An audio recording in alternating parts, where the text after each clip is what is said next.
Super quick fitness update. Let's show my form. Yeah, not bad.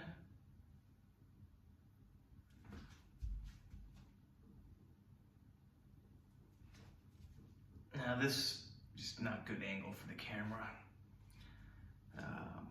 Not super lean, but not super fat.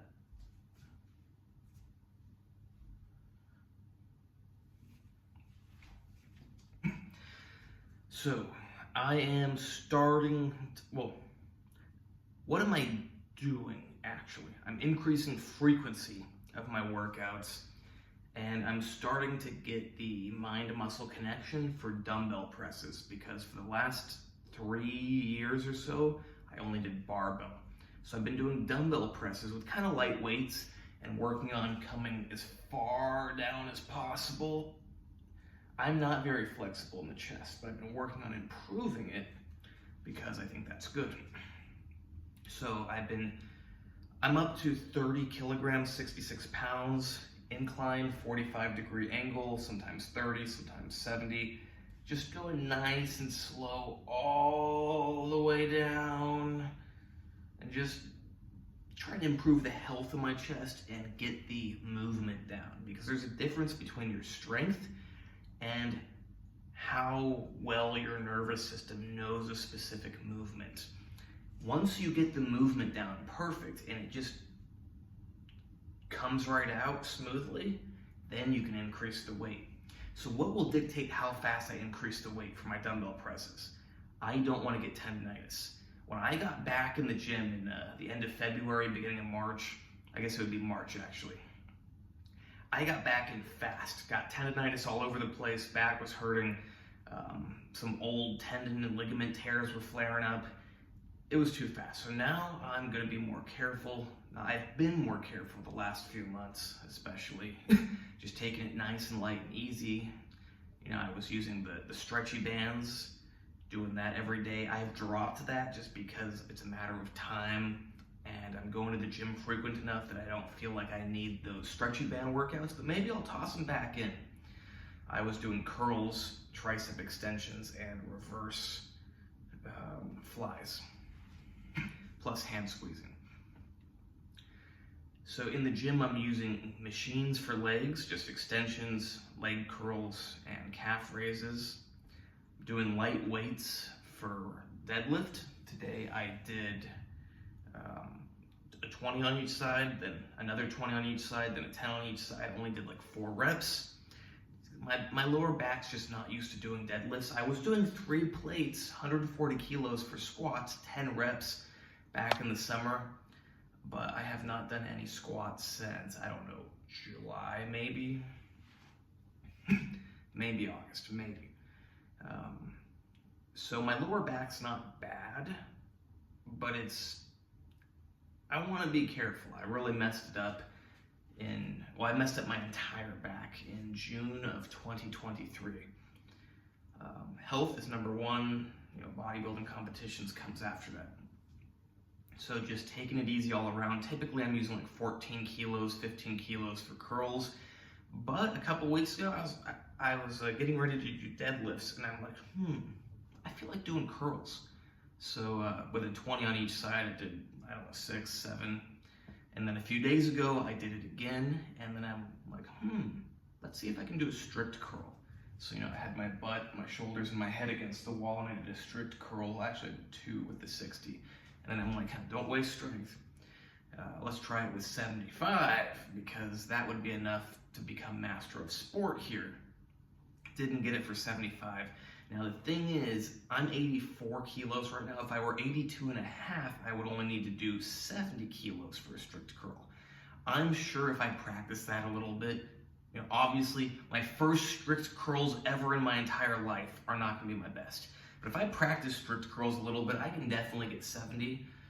But if I'm over 82 and a half kilos, but below 90, I gotta do 72.5 kilos. I could probably do that if I train for it, really work biceps, but it'd be easier to do 70s.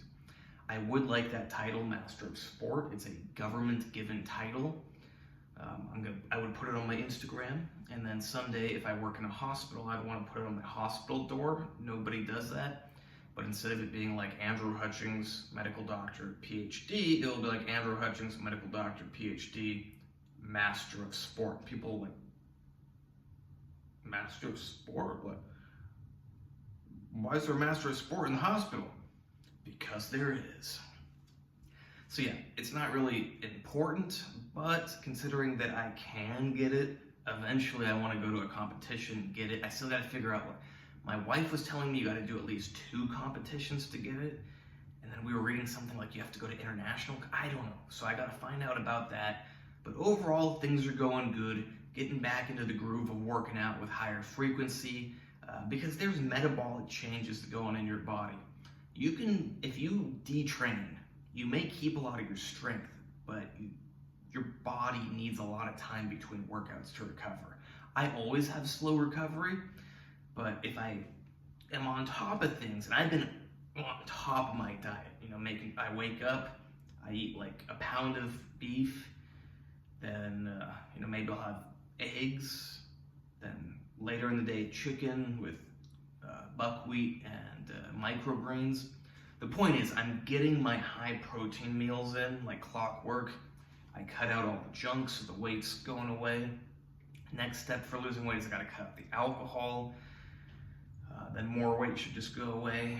I got 3.5 more months until the competition, so I'm just taking it nice and easy, but everything's going pretty good. Oh, and my natural testosterone, 1,200 nanograms per deciliter.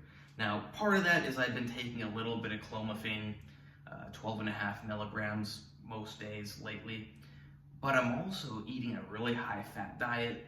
I'm lucky my schedule right now is not too busy, and I'm choosing to take a little break from focusing on my business to get back in the swing of things.